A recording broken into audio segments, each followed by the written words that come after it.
बिहार के पहले चरण की वोटिंग 6 नवंबर को हो गई है। दूसरे नवंबर की वोटिंग 11 को है। 5 दिन का मतलब फासला है। और इस बीच में जो रिकॉर्ड वोटिंग हुई है, इसके क्या मायने हैं, इस पर हमारे साथ बात करने के लिए वरिष्ठ पत्रकार रुमान हाशमी जी हैं। सर, कैसे देखते हैं पूरे चुनाव को आप?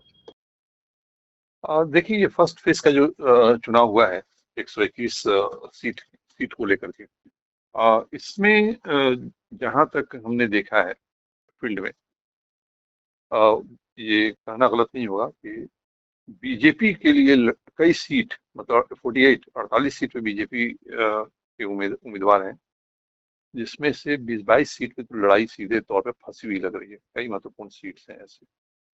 पटना राजधानी की बात करें, बंगला साहिब है, कुमरार है, दीघा है, इन सब जगह पे, बख्तियारपुर में तो होगा। तो इन सब जगहों पे जो है सीट जो है फंसी हुई है।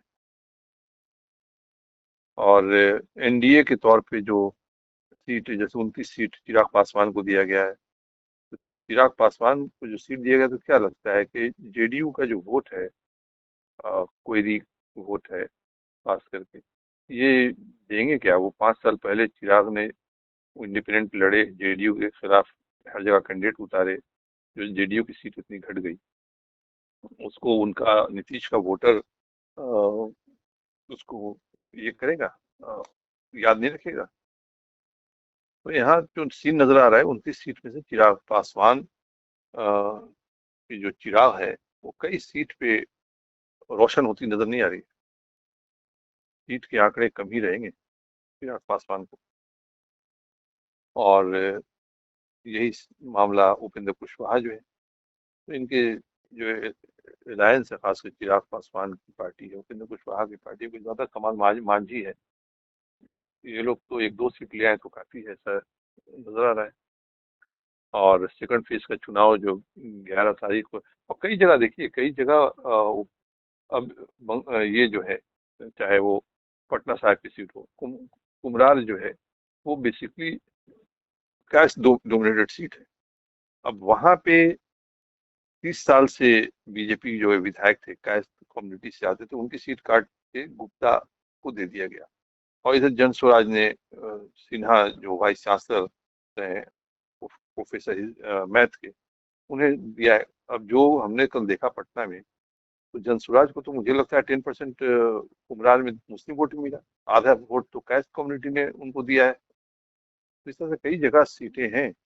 और जो खबर आ रही है वो ये है कि अमित शाह से कमान, फर्स्ट फेज के चुनाव के बाद जो रिपोर्ट आ रहा है, जो फीडबैक है, उसमें उसके बाद ये खबर आई है कि फर्स्ट फेज के चुनाव के बाद अमित शाह से डायरेक्ट कमांड संभाल लिया है प्रधानमंत्री नरेंद्र मोदी ने। अब वो खुद देख रहे हैं, क्योंकि जेडीयू की तरफ क्योंकि जेडीयू की तरफ से बीजेपी को खतरा महसूस हो रहा है कि चुनावी नतीजे आने के बाद क्या जेडीयू एनडीए में रहेगी या महागठबंधन के साथ, और ऑफर कर देंगे तेजस्वी की सीएम आप हो जाइए। तो ये सब भी चर्चा का विषय बना हुआ है बिहार में। जी राजेश। में एक सवाल ये है कि मुकेश सहनी को डिप्टी सीएम कैंडिडेट बनाने के बाद, महागठबंधन के बाद, मुसलमानों में जो नाराजगी थी, वो खत्म हो गई क्या? हाँ, मुसलमानों में नाराजगी इसलिए कम हुई है, खत्म क्या हुई? खत्म होती तो सीमांचल में ओवैसी की पार्टी एमआईएम जो है, उसकी तरफ वो पतन की बातें क्यों करते थे लोग। आप अपना मिथिलांचल के इलाके में भी, दरभंगा साइड वगैरह भी, उधर भी कुछ लोग क्यों मुस्लिम कम्युनिटी में बात कर रहे हैं, पतंग छाप की बात कर रहे हैं, या उनकी बात कर रहे हैं। लेकिन एज अ होल, जब तेजस्वी का था कि उप मुख्यमंत्री और भी बनेंगे, और सीधा तेजस्वी ने क्लियर किया कि एक मुसलमान मुख्यमंत्री मुस्लिम भी बनेगा, तो इसके बाद ये नाराजगी कम हुई है काफी हद तक। जी। जी। आपने कहा कि अब अमित शाह से कमान खुद पीएम मोदी ने ले ली है, तो खास करके बीजेपी के लिए बिहार में चुनाव जीतना या बिहार स्टेट कितना महत्वपूर्ण माना जा रहा है? काफी ज्यादा महत्वपूर्ण है भाई। सीधा तौर पे ये माना जा रहा है कि अ, अगर बिहार एनडीए लूज करती है, बीजेपी बिहार लूज करती है, तो फिर दिल्ली के लिए भी खतरा हो सकता है। क्योंकि अगर नीतीश स्विच ओवर कर गए, तो फिर चंद्रबाबू नायडू ये भी आ सकते हैं महागठबंधन की तरफ। चंद्रबाबु नायडू भी कोई बहुत ज्यादा पर्सन तो नहीं बताए जा रहे हैं, कुछ तो नहीं है, कई कुछ चीजों को लेकर के ये सिनेरियो है। तो एनडीए के लिए तो मुश्किल मुश्किल है। लड़ाई बिहार में काफी टफ हो गई। जो लग रहा था कि एक आराम से सरकार जो है वो बन जाएगी एनडीए की, शहरी जो वर्ग है वहां पे एनडीए है शहरी वर्ग में, लेकिन देहात में गांव में आप अगर घूमेंगे तो वहां पे ये जो महिला वोट है वो बेसिकली महिला वोट वो नीतीश कुमार का है, ठीक है ना। वो जीविका साथी लाखों लोग उसमें लगे हुए हैं, महिलाएं लगी हुई हैं, जो 50-50 हजार 10 हजार जो अकाउंट महिलाओं के आए हैं, आंगनबाड़ी महिला है। तो एक नीतीश का महिलाओं का अपना वोट बैंक हो गया है। और एक इंटरेस्टिंग बात और भी है, वो बात ये है कि बिहार में जहां जहां महिलाएं वोट का प्रतिशत ज्यादा होता है, मतलब एज अ होल जो 3 चुनाव लगातार 15 साल से चुनाव देखा जा रहा है, वो ये है कि 5% वोट महिलाओं का पुरुषों के मुकाबले ज्यादा कास्ट हो रहा है। और जहां महिलाएं वोट ज्यादा कास्ट हो रही है वहां एनडीए आ रही है। एनडीए आ रहे हैं तो मतलब कि वो नीतीश कुमार की तरफ ही ज्यादा वोट जा रहा है, और बीजेपी उसका हिस्सा है एनडीए में बिग ब्रदर के तौर पे। लेकिन जहां पुरुष वोट कास्ट ज्यादा होता है, 2.5% 3% भी ज्यादा होता है, तो वहां पे महागठबंधन की सीट ज्यादा होती है। बिहार में 2020 का जो नीति आयोग का आंकड़ा है, वो आंकड़ा ये है कि करीब 3 करोड़ बिहारी बाहर है, बाहर काम कर रहे हैं।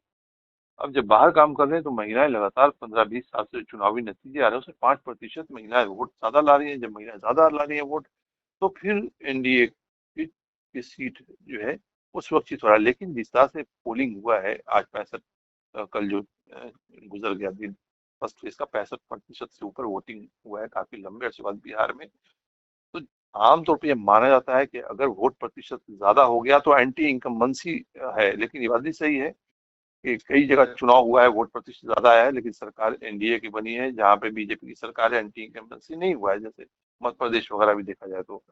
अब ये एक कीपिंग फिंगर अक्रॉस वाली बात है। लेकिन महिलाओं का जो आंकड़ा 5% ज्यादा रहा है लगातार 15 सालों से मतदान का, तो वो एनडीए को सरकार जिताने में वो महत्वपूर्ण योगदान वो साबित हुआ है।